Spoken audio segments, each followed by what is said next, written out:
And Dr. H. Shankar, consultant orthopedic surgeon named Smith City, specialized in joint replacement surgeries.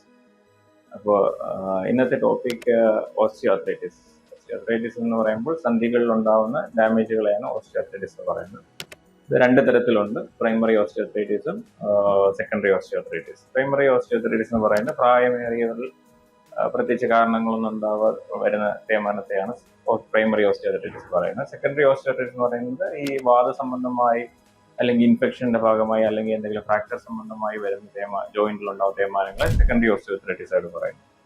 ഇതിന്റെ ഒരു treatment എന്ന് പറയുന്നത് ഓരോ സ്റ്റേജിനും ഓരോ ട്രീറ്റ്മെന്റ് ആണ്. ഇപ്പം ഇനിഷ്യൽ സ്റ്റേജിൽ എക്സസൈസും കുറച്ച് മെഡിക്കേഷനും കാര്യങ്ങളും തന്നെ മതിയാവും. അല്ലെങ്കിൽ ചെറിയ ഈ ഡിഫോമിറ്റി കറക്ഷൻ പോലുള്ള സർജറികൾ അല്ലെങ്കിൽ ഇൻട്രാഡിക്കുലർ PRP ഇഞ്ചക്ഷൻസ് അവൈലബിൾ ആണ്.